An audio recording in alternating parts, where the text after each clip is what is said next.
সেদিন তোমার দেওয়া সিঁদুর বদলে দিয়েছে আমাকে, বদলে দিয়েছে আমার সকল চিন্তাধারাকে। এখন আর শুধু নিজেকে নিয়ে আর ভাবি না, যদিও বিয়ের পর শুধু নিজেকে নিয়ে ভাবাটা খুব একটা শোভা পায় না। কত তাড়াতাড়ি স্কুল, কলেজ, ইউনিভার্সিটির গণ্ডি পার করে ফেললাম তা বুঝতেই পারলাম না। কতবার বাবা মাকে শুনতে হয়েছে, মেয়ে যে বড় হয়ে গেছে, বিয়ে দেবেন না। সেদিনের ছোট্ট আমিটা কখন যে বড্ড বড় হয়ে গেলাম। ধীরে ধীরে সকলের খেয়াল রাখতে শুরু করলাম। ভালোবাসা দিলাম, বদলে ভালোবাসা আর একটুখানি কেয়ার আশা করলাম। কিছুটা অবহেলা আর কিছুটা ভালোবাসা পেয়ে আবারও এগিয়ে চললাম। প্রতিটা মেয়েই বিয়ের পরের জীবন নিয়ে একটা আশা রাখে, মনের মধ্যে একটা সুখের সংসার বাঁধার স্বপ্ন দেখে। সেদিন যে মেয়েটি নিজের প্রতি হওয়া অন্যায়ের প্রতিবাদ কড়ায় গণ্ডায় চুকিয়ে দিত, এখন তার অনেকটাই গায়ে মেখে নিতে হয়। কারণ যতই হোক শ্বশুরবাড়ি তো।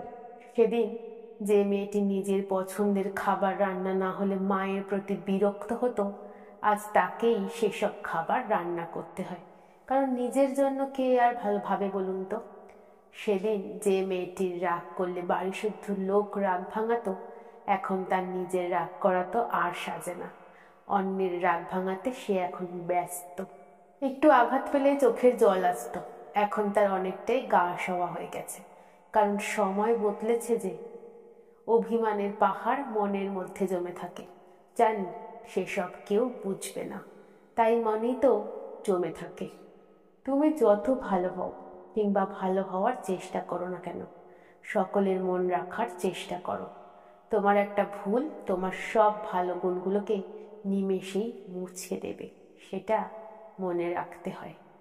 কিছু না বললেও যেমন ভালোবাসার ভাষাটা বোঝা যায়, তেমনিভাবেই অবহেলার ভাষাটাও বোঝা যায়।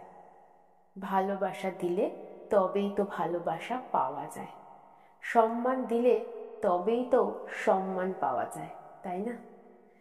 জানি না মানুষ কেন বারবার এ কথা ভুলে যায়, তবু মেনে এবং মানিয়ে নেওয়াটাই বেশিরভাগ মেয়েদের ধরন।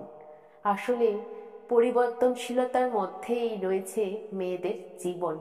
জীবনের অভিজ্ঞতা মানুষকে অনেক কিছু শিখিয়ে দেয়।